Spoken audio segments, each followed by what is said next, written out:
Hello साथियों, नमस्कार। GS and English talks official platform पर आप सभी का हार्दिक अभिनंदन और स्वागत है।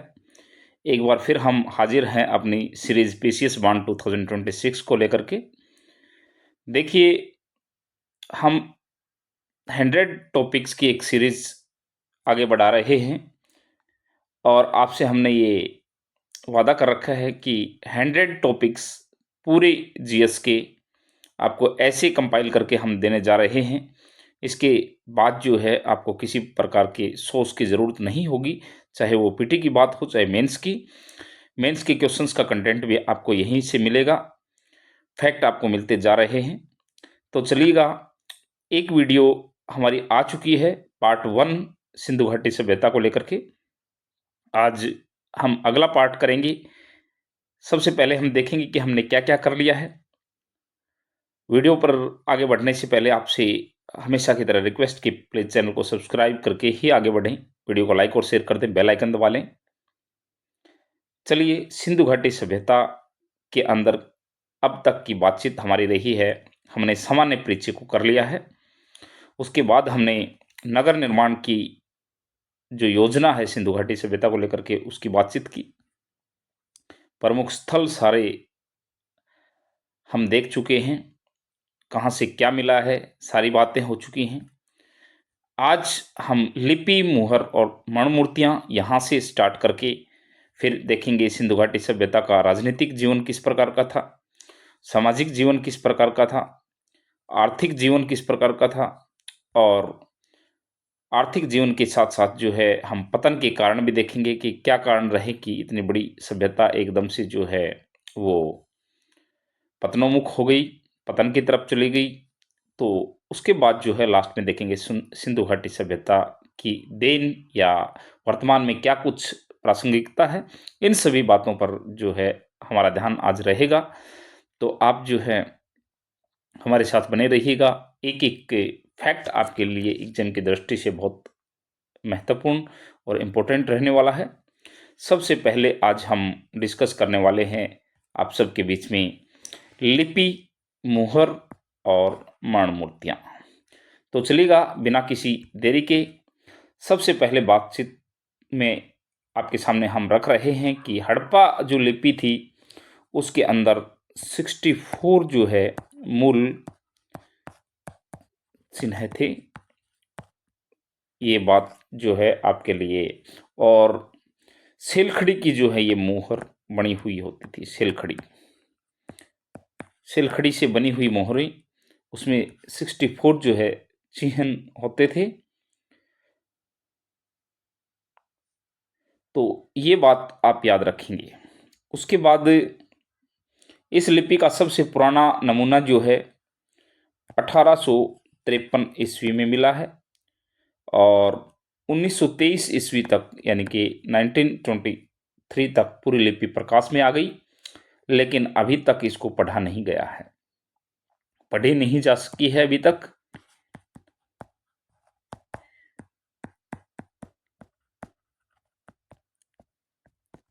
लिपि जो है पिक्टोग्राफ यानी चित्रात्मक है, जो दाएं से बाएं लिखी जाती है। इनकी लिपि किस प्रकार की है? चित्रात्मक लिपि है। और ये लिपि जो है आप देखते हैं ऐसे लिखी जाती है, दाएं से बाएं तरफ। ये बात भी आप याद रखेंगे, दाएं से बाएं लिखी जाती है। और ये पद्धति जो है वो बुस्ट्रोफेडन के नाम से इससे जाना जाता है। ये जो पद्धति है दाएं से बाएं लिखने वाली, क्या है? बुस्ट्रोफेडेन के नाम से ये जानी जाती है। आप ये भी देखेंगे। और इसमें सबसे ज़्यादा जो चित्र हैं वो यू आकार के हैं। यू आकार के चित्र आपको इसमें दिखाई देंगे। इस लिपि के अंदर बता देगा आपको वी कुछ भी, डी बता देगा, डब्लू बता देगा, यानी कि आपसे गलत करवाने के लिए दूसरा अक्षर दिया जा सकता है। तो ध्यान रखेंगे, ये चित्र जो है वो सबसे ज़्यादा यू आकार के हैं। वह मछली के, ये भी आप याद रखेंगे, मछली के चित्र जो है सबसे ज़्यादा इसके ऊपर पाए जाते हैं। हड़प्पाएँ जो है मोहरे हालांकि आयताकार भी हैं व वर्गाकार, दोनों रूपों में वर्गाकार दोनों तरह की पाएंगी, लेकिन वर्गाकार जो हैं वो प्रमुख हैं। यहाँ की जो है सबसे विशेषता मोहरों की बड़ी यही है कि ये वर्गाकार की मोहरें हालांकि आयताकार में भी आपको मिलती हैं, और वर्गाकार मोहरों पर जो है लिपि के साथ साथ पशु, लेकिन आयताकार मोहरों पर केवल लिपि का अंकन मिलता है। क्या कह रहा है कि जो वर्गाकार मोहरें हैं, वर्गाकार मोहरें, इसमें लिपि और पशु दोनों तरह की जो है चित्र मिलेंगे आपको, लेकिन अंकन मिलेगा। लेकिन जो आयताकार हैं, आयताकार मोहरें, उन पर केवल और केवल लिपि का अंकन आपको मिलेगा। इस बात को भी आपको ध्यान रखना है। मोहरों पर सर्वाधिक संख्या में जो है एक सींग वाले पशु, एक श्रृंगी पशु, एक श्रृंगी पशु, मोहरों पर पशु की जहाँ तक बात है, एक सींग वाला पशु जो है आपको मिलता है। मोहरें मुख्यतः तांबा व सिलखड़ी की बनी होती हैं, ये भी ध्यान रखेंगे आप, तांबे व सिलखड़ी की, सिलखड़ी इन दोनों की बनी हुई मोहरें होती हैं। इस बात का आप विशेष ध्यान रखेंगे। और सिंधुवासी जो है आग में पकी हुई मिट्टी यानी कि टेराकोटा का प्रयोग मूर्तियों में किया करते थे। टेराकोटा, टेराकोटा क्या होता है? आग में पकी मिट्टी को ही टेराकोटा कहते हैं, और सिंधुवासी जो है टेराकोटा का प्रयोग किया करते थे अपनी मूर्तियों में। उसके बाद आप कह सकते हो कि इन मूर्तियों में कुबड़ वाला बैल यानी कि सांड की मूर्ति सर्वाधिक प्रसिद्ध है। कुबड़ वाला बैल सबसे इम्पोर्टेंट और बहुत ज़्यादा प्रसिद्ध, इसकी सर्वाधिक जो है आपको मूर्तियाँ मिलेंगी। और मानव मूर्तियों में सर्वाधिक मूर्ति जो है स्त्री की है। मानव मूर्ति जो हैं उनमें स्त्री की मूर्ति सबसे ज़्यादा आपको मिलेगी। और माप तोल की इकाई जो है, माप तोल का जो गुणज है वो 16, 32 और 64, 16, 32 और 64 के हिसाब से चलता है। तो सारी बातें एक बार आप देख लें। मैंने बताया कि हड़प्पा लिपि के अंदर 64 जो है टोटल मूल चिन्ह है आपको बताए हैं, जो सिलखड़ी की आयताकार मोहरों व तांबे की गुटिकाओं पर बनी होती हैं, यानी कि तांबे और सिलखड़ी की बताई गई हैं आपको मोहरें। 64 जो है मूल चिन्ह आपको बताए हैं। इस लिपि का सबसे पुराना नमूना, जैसा कि हमने बताया है, कि 1853 ईस्वी में मिला है, और 1923 ईस्वी तक पूरी लिपि जो है प्रकाश में आ गई थी, लेकिन अभी तक इस लिपि को पढ़ा नहीं गया है। लिपि जो है पिक्टोग्राफ यानी कि चित्रात्मक है, जो दाएं से बाईं तरफ लिखी जाती है, और इस पद्धति को जो है हम बुस्टोफेडन के नाम से जानते हैं। अगली बात आपको बताई है कि सबसे ज़्यादा जो चित्र हैं वो यू आकार के मिले हैं। मछली के चित्र भी आपको बताए हैं, यू आकार और मछली के। हड़प्पाई मोहरें जो है हालांकि आयताकार और वर्गाकार दोनों तरह की बताई गई हैं, लेकिन वर्गाकार ज़्यादा प्रमुख हैं, और वर्गाकार मोहरों के ऊपर जो है लिपि के साथ साथ आपको पशु के भी चित्र आपको दिखाई देते हैं, लेकिन यानी कि अंकन दिखाई देता है, लेकिन आयताकार जो मोहरें हैं उन पर केवल और केवल आपको लिपि का अंकन मिलेगा। मोहरों में सर्वाधिक संख्या में जो है एक सींग वाला पशु, और मोहरें मुख्यतः तांबे व सिलखड़ी की, जैसा कि आपको बताया गया है। और सिंधुवासी जो है आग में पकी हुई मिट्टी जो है टेराकोटा का प्रयोग किया करते थे मूर्तियां बनाने में। इन मूर्तियों में सबसे ज़्यादा मूर्ति जो है कुबड़ वाला बैल या सांड कहीं सर्वाधिक हैं, और मानव मूर्तियों में जो है आपको बताई है मैंने स्त्रियों की जो है मूर्तियां आपको सबसे ज़्यादा मिलेंगी। मापतोल की इकाई 16, 32 और 64 इस गुणज में जो है ये यूज किया करते थे, प्रयोग किया करते थे। ये इंपॉर्टेंट बातें जो हैं इनकी लिपि, मुहर और मौन मूर्तियों को लेकर के हैं।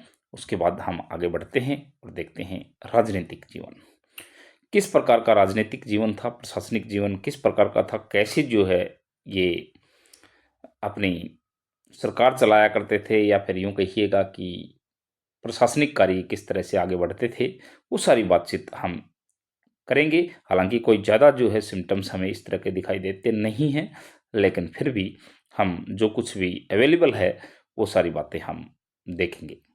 राजनीतिक संगठन का आभास इनको नहीं था। राजनीतिक संगठन का आभास जो है सिंधु घाटी के लोगों को नहीं था भाई, ये बात सबसे पहले आप याद रखेंगे। और सबसे ज़्यादा जो ये आकर्षित होते थे वो वाणिज्य और व्यापार की ओर अधिक आकर्षित, वाणिज्य और व्यापार की तरफ जो है ज़्यादा ये आकर्षित हुआ करते थे, रहते थे। ये बात भी आप ध्यान रखेंगे। और वणिक अथवा व्यापारी वर्ग की भूमिका जो है महत्वपूर्ण थी। जब व्यापार और वाणिज्य चल रहा था तो आप कह सकते हो वणिक अथवा व्यापारी वर्ग जो है कि महत्वपूर्ण भूमिका समाज में थी, ये आप कह सकते हो। राजनीतिक व्यवस्था इनकी इस तरह की। और हंटर के अनुसार मोहनजोदड़ो का शासन जो है, हंटर जो हैं उनके अनुसार मोहनजोदड़ो का शासन जो है राजतंत्रात्मक न होकर के कैसा था,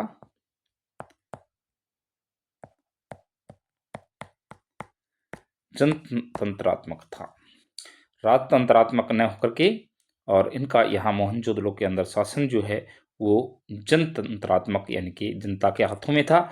और वेलर के अनुसार जो है, वेलर ये आप कोट्स कर सकते हैं मेंस के अंदर, वेलर के अनुसार उनका शासन जो है मध्यम वर्गीय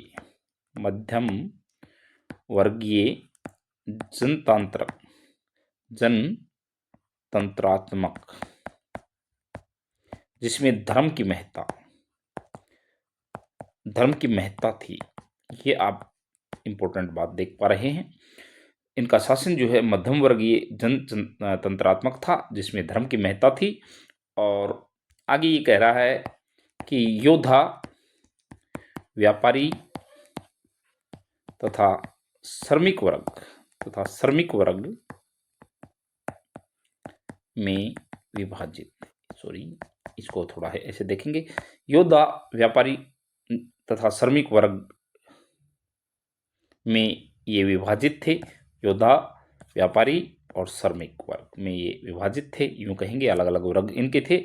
और समाज जो है मातृत्वात्मक प्रतीत होता है। समाज कैसा दिखता है, ये हालांकि समाज की बातचीत करेंगे, सामाजिक व्यवस्था तब देखेंगे, लेकिन फिर भी समाज मातृत्वात्मक प्रतीत देखने में जो है समाज आपको मातृत्वात्मक सा दिखाई देगा। ये बात भी आप याद रखेंगे। चलिएगा, बढ़ते हैं आगे और देखते हैं इसका सामाजिक जीवन किस प्रकार का सामाजिक जीवन था। समाज की इकाई परंपरागत तौर पर जो है परिवार थी। समाज की इकाई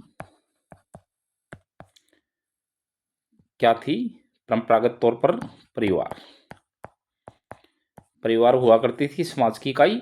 और मातृदेव की पूजा तथा मोहरों पर अंकित चित्रों से समाज मातृत्वात्मक दिखाई देता है। समाज कैसा दिखाई देता है? जैसा कि हमने थोड़ी देर पहले बातचीत भी की है। किससे? मोहरों से। मोहरों से समाज जो है, जैसे मातृदेव की आपको पूजा की तस्वीरें, मूर्तियां दिखाई देती हैं, उससे लगता है कि मातृत्वात्मक जो है समाज है। और अभी बताया ही आपको कि विद्वान विद्वान जिनको आप पुरोहित कह सकते हो, योद्धा या व्यापारी कहें, और श्रमिक वर्ग, इस तरह से आप समाज को बटा हुआ देखते हैं। यानी कि पुरोहित, विद्वान कहें, योद्धा व्यापारी कहें या श्रमिक कहें, इस तरह से समाज बटा हुआ है।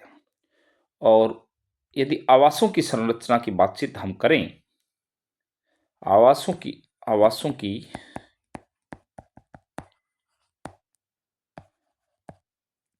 संरचना, एक बार इसको रखेंगे, संरचना आर्थिक विषमता को दिखाती है। किसको दिखाती है? आर्थिक विषमता को दिखाती है। ये लोग जो है साज सज्जा पर भी जो है, साज सज्जा पर भी इनका ध्यान था, ऐसी बात नहीं है। और स्त्री और पुरुष, स्त्री व पुरुष दोनों आभूषण जो है पहनते थे, आप ये बात भी कह सकते हो। क्योंकि लिपस्टिक जो है, लिपस्टिक चन्हुदड़ों से लिपस्टिक के अवशेष हमें मिले हैं, इससे आप अंदाजा लगा सकते हैं, लिपस्टिक के प्रमाण मिले हैं। उसके बाद आप कहेंगे कि कांसे की मूर्ति द्वारा वस्त्रों की जानकारी, कांसे की मूर्ति द्वारा जो है वस्त्रों की जानकारी, क्योंकि स्त्री जो है घाघरा, चोली व पुरुष कमर पर कपड़ा बांधते थे। आप कह सकते हो घाघरा और चोली स्त्रियां पहनती थी, और कमर पर कपड़ा जो है, कपड़ा कौन? मेल बांधा करते थे। ये बात जो है आपको इनके पहनावे से संबंधित जो है हो सकती है आपके लिए। आप जान सकते हैं, अंदाजा लगा सकते हैं कि किस प्रकार के ये कपड़े पहनते थे। शाकाहार व मांसाहार दोनों प्रकार का भोजन दोनों प्रकार का इनका हुआ करता था। शाकाहार और मांसाहार दोनों प्रकार का भोजन इनका था। मनोरंजन के लिए ये चौपड़ और पासा, मनोरंजन के लिए जो है ये चौपड़ व पासा दोनों चीजें जो है खेला करते थे। ये बात भी आप जान सकते हैं। और समाज के अंदर अंत्येष्टि की तीनों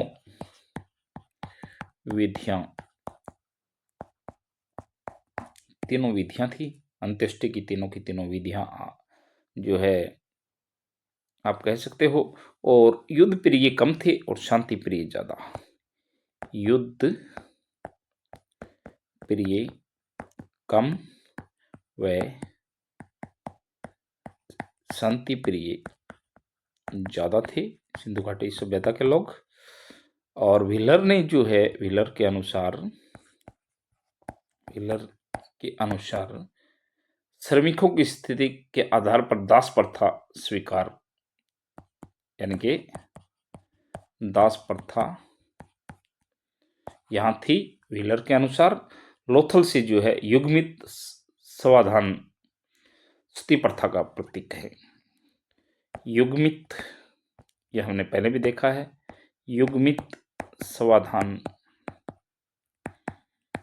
किस चीज का प्रतीक है? सती प्रथा का, सती प्रथा। और कहाँ से मिले हैं?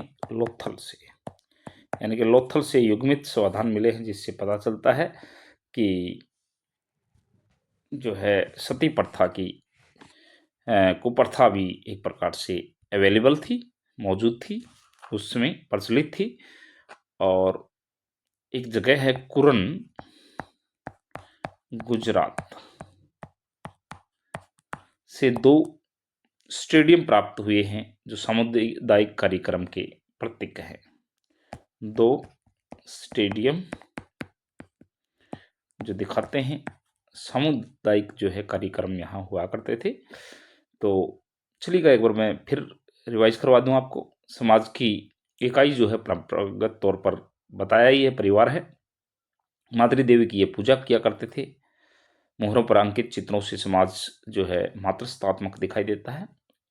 विद्वान जो हैं, जिनको पुरोहित भी आप कह सकते हो, योद्धा, व्यापारी और श्रमिक, इन 3 जो है कैटेगरीज में समाज बटा हुआ था। आवास की संरचना जो है समाज की आर्थिक विषमता को दिखाती है। और साज सज्जा पर इनका लोगों का ध्यान था, क्योंकि स्त्री और पुरुष दोनों के दोनों आभूषण पहना करते थे। क्योंकि चनहुदड़ों से लिपस्टिक के जो प्रमाण मिले हैं, उससे ये बात सिद्ध भी हो जाती है। कांस्य की मूर्ति द्वारा जो है वस्त्रों की जानकारी मिली है। स्त्री जो हैं घाघरा और चोली पहना करते थे, तो पुरुष जो है कमर पर कपड़ा बांधते थे। शाकाहार और मांसाहार दोनों प्रकार का भोजन इनका था। और मनोरंजन के लिए चौपड़ व पासा दोनों का प्रयोग ये किया करते थे। अंत्येष्टि में जो है तीनों की तीनों विधियां, और युद्ध प्रिय ये कम थे, शांति प्रिय ज़्यादा थे। शांति में विश्वास करते थे। और व्हीलर के अनुसार जो है श्रमिकों की जो स्थिति है, उसके आधार पर कहा जा सकता है कि दास प्रथा प्रचलित थी। और लोथल से युग्मित समाधान मिले हैं, जिससे सती प्रथा के भी संकेत हमें दिखाई देते हैं। कुरन, गुजरात से 2 स्टेडियम प्राप्त हुए हैं जो सामुदायिक जो है कार्यक्रम के प्रतीक हैं। तो ये बातचीत जो है हमारी रही सामाजिक व्यवस्था को लेकर के। आगे चलते हैं हम और बातचीत करते हैं धार्मिक व्यवस्था। धर्म धर्म को लेकर के जो है इन लोगों का किस प्रकार का पैमाना था, या धर्म जो है इनके लिए कैसी चीज़ थी, धर्म को ये क्या मानते थे, कितनी तवज्जो ये धर्म को देते हैं। तो ये धार्मिक जीवन की बातचीत एक बार हम करेंगे। धर्म के मामले में जो है ये लोग आप कह सकते हो ईश्वर की पूजा मानव, वृक्ष और पशु तीनों रूपों में करते थे। ईश्वर की पूजा जो है ये मानव, वृक्ष और पशु तीनों रूपों में जो है ये पूजा किया करते थे। एक बात तो आप ये बताएंगे, उसके बाद आप कहेंगे कि ये भूत प्रेत तंत्र मंत्र में विश्वास करते थे। भूत प्रेत तंत्र मंत्र में विश्वास, क्योंकि ये गले में ताबीज बांधते थे। इससे अंदाजा लगता है, ताबीज ये दिखाता है कि ये जादू टोनों में विश्वास करते थे। और ईश्वर की पूजा जो है 3 रूपों में, यानी कि मानव के रूप में, वृक्ष के रूप में और पशु के रूप में, तीनों की करते थे। और गले में ताबीज की बात हमने कर ली है। और चनहुदड़ों पर की मुहर जो है उन पर बलि प्रथा के संकेत मिलते हैं। बलि प्रथा के संकेत कहाँ से मिलते हैं? चनहुदड़ों की मोहरों से। और मातृदेवी रुद्र देवता, यानी कि मातृदेवी रुद्र देवता जिसको आप पशुपति कह सकते हो, पशुपति नाथ की ये पूजा करते थे। साथ में आप कहेंगे कि लिंग और योनि आदि की भी पूजा ये लोग करते थे। ये लोग सांप की भी पूजा करते थे, सांप को पूजते थे। देखिए जो ऊपर बता दिया गया है उन्हीं को रिप्रेजेंट करते हुए ये सारी बातें चल रही हैं। और विशाल स्नानागार इनका जो है, विशाल स्नानागार जो मिला है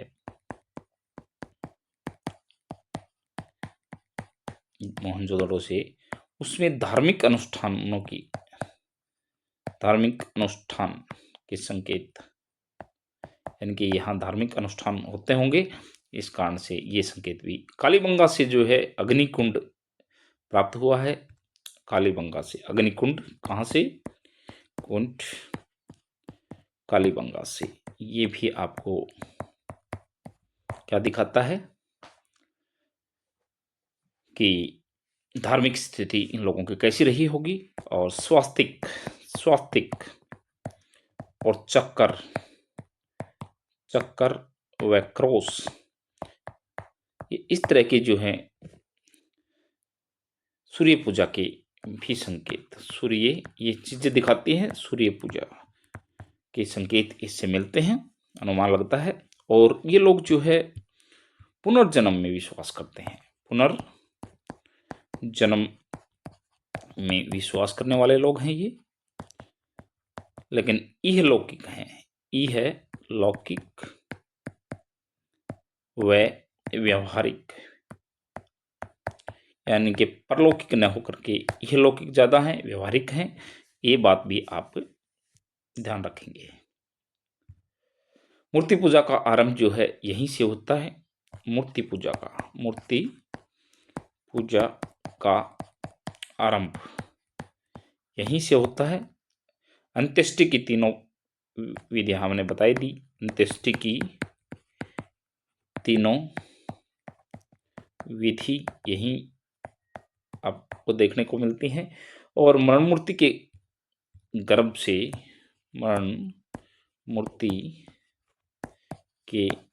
गर्भ से निकलता पौधा उर्वरता का प्रतीक है। ये लोग पीपल की भी पूजा करते हैं। पीपल की पूजा भी ये लोग करते हैं, ये बात भी आप मानेंगे। एक बार फिर मैं आपको रिवाइज करवा दूं ये सारी चीजें। ईश्वर की पूजा ये लोग जो है मानव, वृक्ष और पशु तीनों रूपों में करते हैं। भूत प्रेत, तंत्र मंत्र में विश्वास इनका, इसीलिए गले में ये ताबीज बांधते हैं। चनहुदड़ों की मुहरों पर बलि प्रथा के संकेत। मातृ देवी, रुद्र देवता यानी कि पशुपतिनाथ, लिंग और योनि की पूजा भी, ये सांप की पूजा भी करते हैं। विशाल स्नानागार से जो है धार्मिक अनुष्ठानों के संकेत मिलते हैं। कालीबंगा से अग्निकुंड की जो है प्राप्ति हुई है। और स्वास्तिक, चक्कर, क्रॉस सूर्य पूजा के अनुमान के लिए जो है संकेत हैं। और पुनर्जन्म में जो है ये लोग विश्वास करते हैं, लेकिन यह लौकिक व व्यवहारिक हैं, ये बात भी आप ध्यान रखेंगे। मूर्ति पूजा का आरंभ इन्हीं के समय से हुआ है। अंत्येष्टि की तीनों विधियां जो हमने ऊपर डिस्कस भी की वो सारी हैं यहाँ पर। और मरण मूर्ति के गर्भ से निकलता हुआ पौधा जो है उर्वरता का प्रतीक है। पीपल की पूजा ये लोग जो है किया करते थे। ये सारी बातें जो हैं आप देखेंगे। और उसके बाद हम आगे बढ़ते हुए बातचीत करेंगे आर्थिक जीवन कि इनका आर्थिक जीवन किस प्रकार का रहा। आर्थिक जीवन के बाद हम इनका पतन और इस सिंधु घाटी सभ्यता की देन क्या रही, यानी कि वर्तमान प्रासंगिकता की बातचीत करेंगे। चलिएगा। उन्नति का प्रमुख कारण जो है कृषि और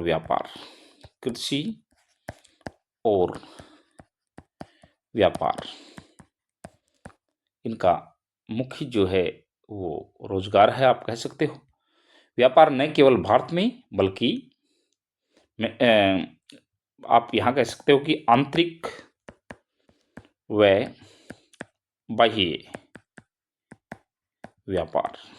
व्यापार जो है न केवल आंतरिक बल्कि बाह्य भी, क्योंकि मिस्र के साथ मेसोपोटामिया और मध्य एशिया, मध्य एशिया, यहाँ तक इन लोगों का जो है व्यापार जाता है। कृषि किस प्रकार की है, इनकी खेती जो है ये जो करते हैं वो कृषि आप कह सकते हो सिंचित है। सिंचित कृषि, पशुपालन, दस्तकारी में दक्षता आप कह सकते हो के कारण जो है आंतरिक और बाह्य व्यापार बहुत फल फूल रहा है। कृषि जो है इनकी सिंचित है, पशुपालन में और दस्तकारी में ये दक्ष हैं, जिसके कारण जो है इनका व्यापार भारत तक फैला हुआ है, बाहरी क्षेत्रों तक फैला हुआ है। मेसोपोटामिया के साथ जो है मेसोपोटामिया के साथ व्यापार जो है उन्नत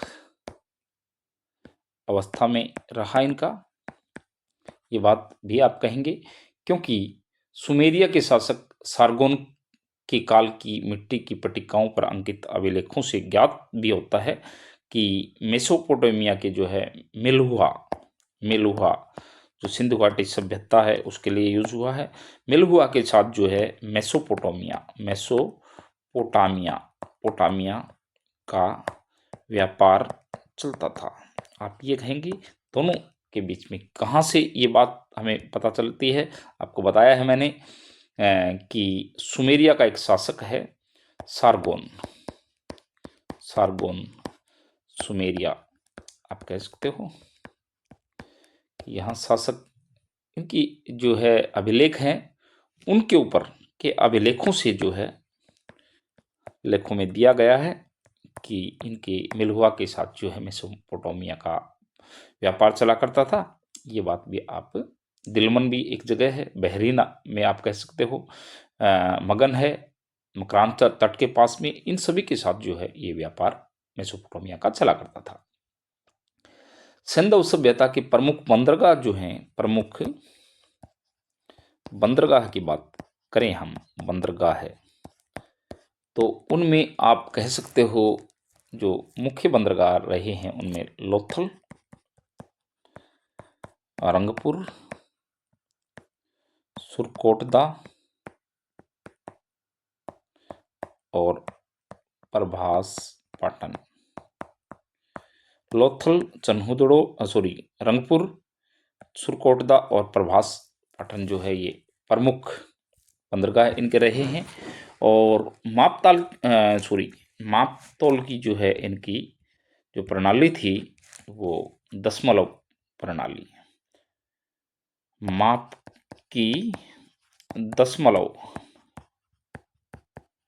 प्रणाली इनकी हुआ करती थी, तथा मापतोल की इकाई जो है आपको बताया ही है, इकाई 16 की गुणज में होती थी, गुणज में, ये बात भी आप ध्यान रखेंगे। सबसे पहले कपास उगाने का श्रेय जो है इन्हीं को दिया जाता है। सबसे पहले कपास उगाने का श्रेय सिंधु वासियों को, यानी कि सबसे पहले इन्हीं ने कपास की खोज की, इन्होंने कपास को जो है उगाया। यूनानी जो है कपास को सिंडन कहते हैं, यूनानी लोग कपास को क्या कहते हैं, सिंडन ये जो है ये लोग कहते हैं। प्रमुख खाद्यान्न जो है इन लोगों के, सिंधु घाटी सभ्यता के लोगों के, गेहूं तथा जौ हैं, लेकिन आप कह सकते हो तिल, सरसों, मटर, राई की जानकारी भी इनको थी। तरबूज, खरबूज, केला, अनार, नारियल, नींबू, ये सारी चीज़ें जो हैं आप कुछ एक चीज़ें इनमें याद रख सकते हैं लिखने के लिए मेंस में। तो ये सारी चीज़ें फसल को लेकर के या फिर फ्रूट्स को लेकर के आप याद रख सकते हैं सब्जियों में कि क्या-क्या चीज़ें जो है ये जानते थे जिसके बारे में इनको नॉलेज थी। उसके बाद आगे बढ़ते हुए हम देखेंगे कृषि कार्य हेतु पत्थर व कांस्य के औजार। पत्थर व कांस्य के औजार इनके हुआ करते थे। कृषि कार्यों के लिए पत्थर और कांस्य के औजार होते थे इनके। इस बात को भी आप अच्छे से ध्यान में रखेंगे। हालांकि इन लोगों को जो है फावड़ा या फाल का उससे ज्ञान नहीं था, यानी कि फावड़ा या फाल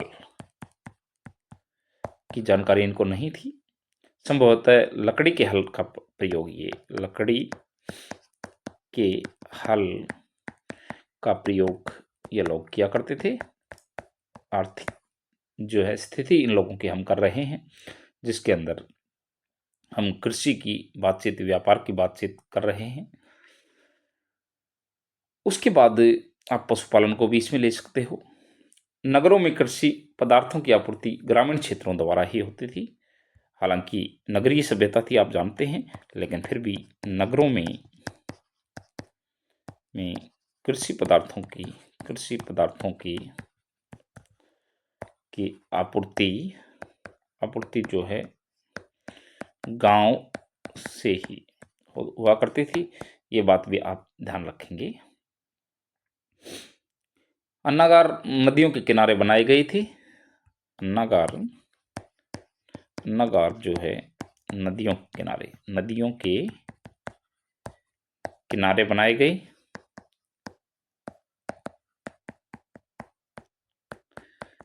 गए थे, क्योंकि दूर दूर से सामान जो है लाया जाता था। कृषि एवं व्यापार में पशुओं की महत्वपूर्ण भूमिका थी। कृषि एवं व्यापार में पशुओं की महत्वपूर्ण भूमिका। जितना आप किसी फैक्ट के ऊपर रुकेंगे उतना जो है चीज़ों को अच्छे से समझते चले जाएंगे। और उनमें कुबड़ वाला बैल आप कह सकते हो, कुबड़ वाला बैल, भेड़, बकरी, हाथी, भैंस, गाय,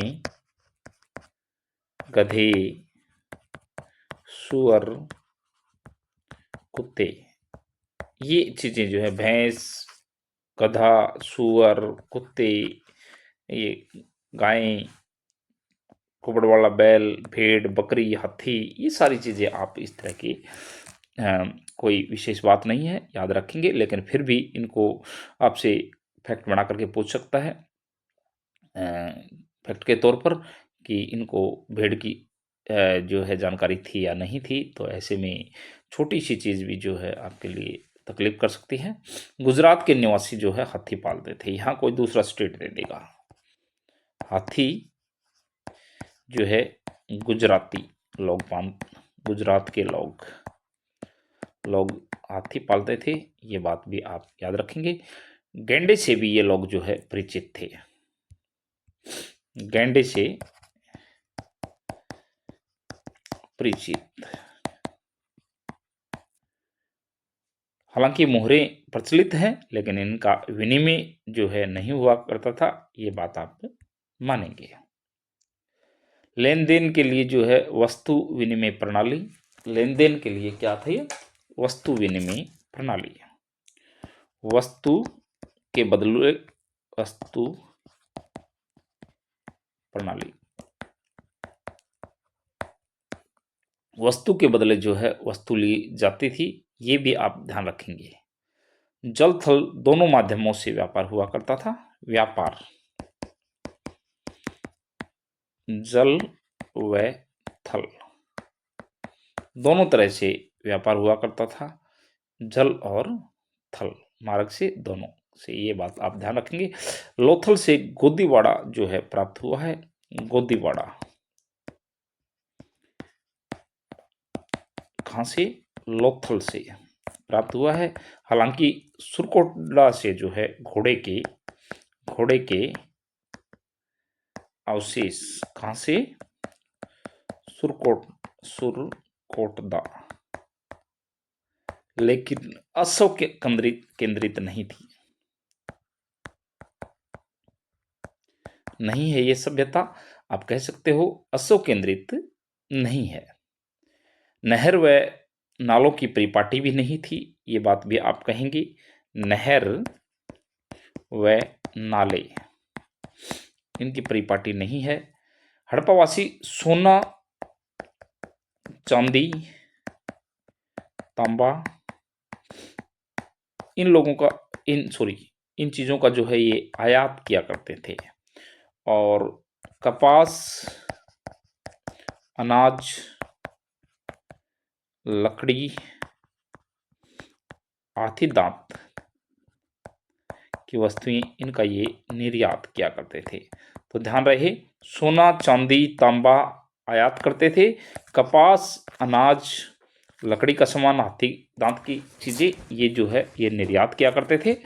इस बात का भी आप ख्याल रखेंगे। अब कुछ एक चीजें कि ये लोग कहाँ से क्या मंगवाते थे, इसकी हम कर लेते हैं।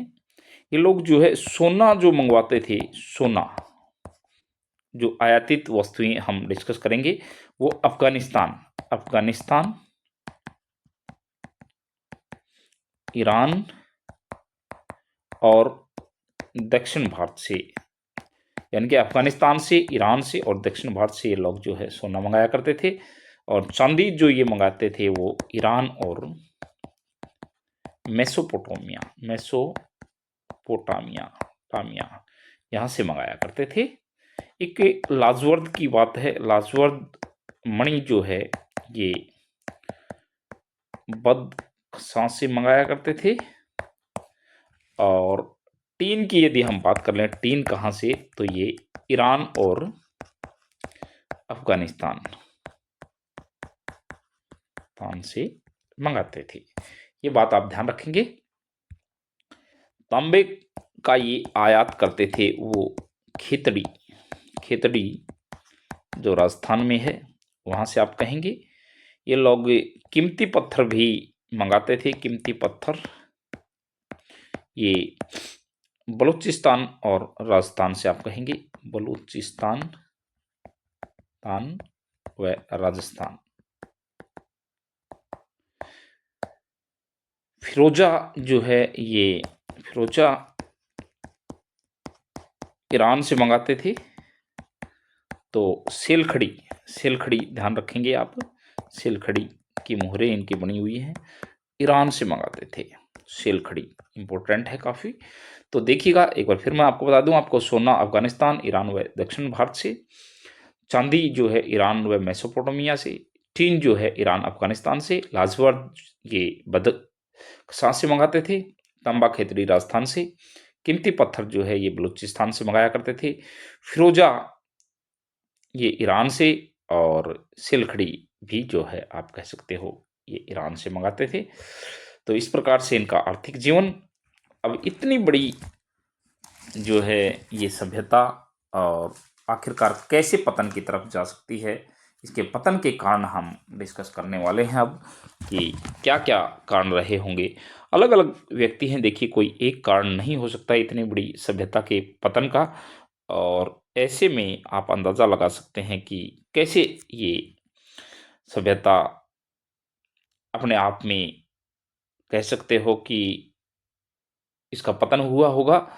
तो कोई एक प्रमाण की तो बात हम कर ही नहीं रहे, उत्पत्ति की तरह ही इसका पतन हुआ। हालांकि अंततः नगरीय सभ्यता से ये ग्रामीण सभ्यता में पलट गई, यानी कि ये सभ्यता वैसे नगरीय सभ्यता है, और नगरीय सभ्यता से ये ग्रामीण सभ्यता बन गई, आप ऐसा कह सकते हो। और अलग अलग लोगों के अलग अलग राय हैं। गॉर्डन चाइल्ड और व्हीलर दो व्यक्ति हैं, इनके अनुसार जो है ये बाह्य आक्रमण के कारण जो है इसका विनाश हो गया, ये नष्ट हो गई उनके अनुसार। और यदि हम बात करें जॉन मार्शल की, जॉन मार्शल, तो जॉन मार्शल के अनुसार जो है, जॉन मार्शल और मैक्के, अर्नेस्ट मैक्के और एस.आर. राव, इनका मानना है कि बाढ़ वगैरह आई होगी, प्राकृतिक आपदा, जिसके कारण इनका इस सभ्यता का पतन हो गया। कुछ लोग जो है इसका कारण जलवायु परिवर्तन भी मानते हैं कि जलवायु जो है वो बदल गई होगी, जिसके कारण यहाँ के लोगों को वो माहौल, वो एटमॉस्फेयर सूट नहीं किया होगा, जिसके कारण काफ़ी सारी बीमारियां भी आ गई होंगी। कई लोग जो हैं इसको साहनी, एम.आर. साहनी है जैसे, वो भूतात्विक परिवर्तन बताते हैं कि डूबा वगैरह आ गई होगी, बाढ़ वगैरह ही आप कह सकते हो, जल प्लावन की समस्या आ गई होगी, तो ऐसे में इसका पतन हो सकता है। कुछ लोगों ने इसको, जॉन मार्शल हैं जैसे, जॉन मार्शल, इनके अनुसार जो है प्रशासनिक शिथिलता रही होगी, जिसके कारण इस समाज को आगे बढ़ाना मुश्किल हो गया होगा। या फिर प्राकृतिक आपदा में हम कह ही सकते हो, प्राकृतिक आपदा में कोई महामारी आई होगी, महामारी जिसमें आप मलेरिया कह सकते हो, या फिर और कोई दूसरी बीमारी। इस तरह से इस सभ्यता का जो है पतन हो गया होगा। अलग अलग लोगों के अलग अलग राय है, हालांकि किसी भी एक निष्कर्ष पर पहुंचना मुश्किल है, लेकिन फिर भी आखिरकार ये सभ्यता जो है पतन की तरफ चली गई।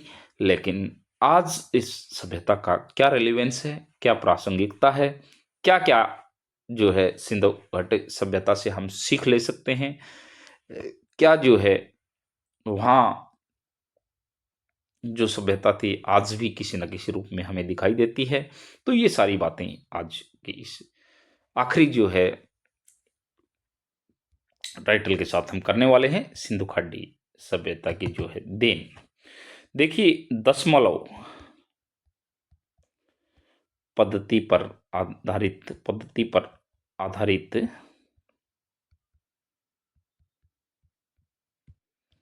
माप तोल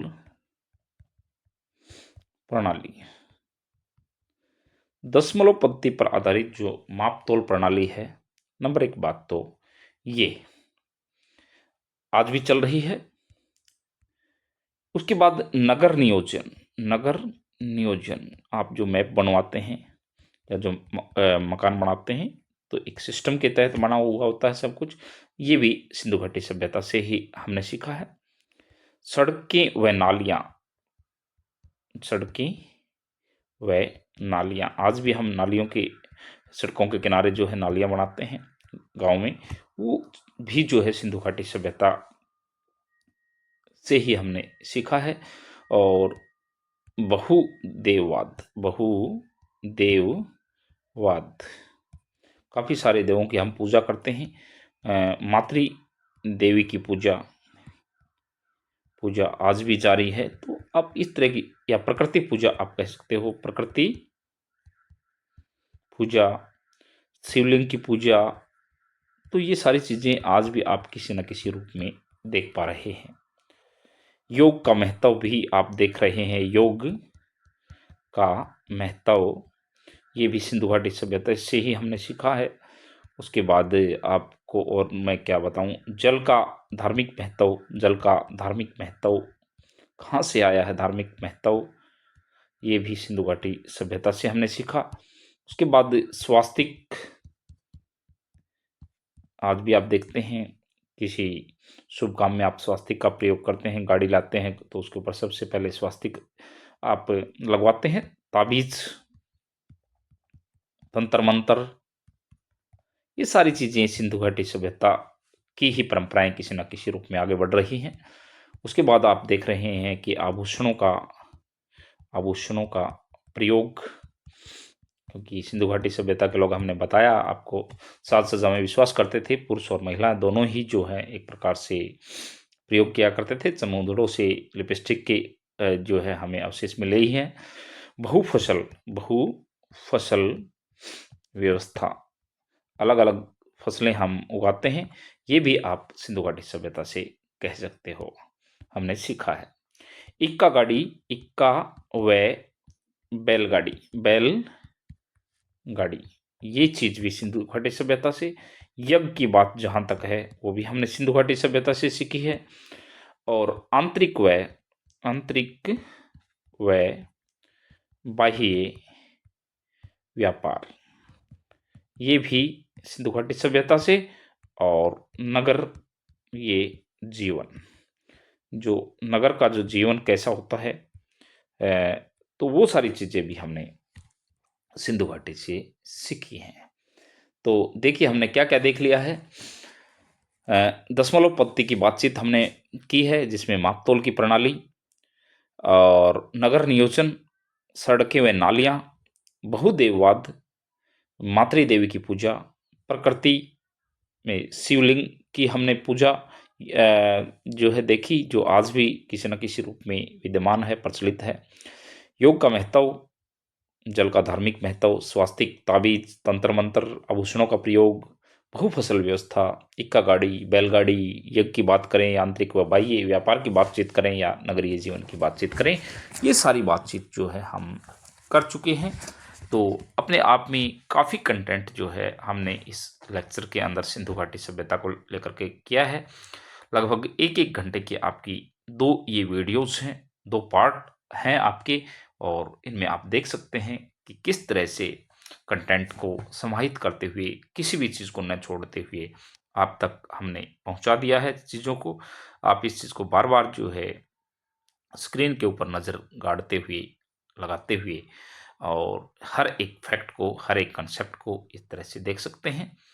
और हमारे साथ ऐसे ही आप जुड़े रहिएगा। History, political, geography, economics, environment, science and technology, सारी चीज़ें, ये सिलेक्टेड आपके 100 टॉपिक्स जो है, यहाँ एक एक टॉपिक, और आप एग्जाम के बाद खुद ब खुद देख लेंगे। इससे बाहर आपको कुछ आने वाला नहीं है, क्योंकि सारी चीज़ें आपको इसी कंटेंट से मिलने वाली हैं।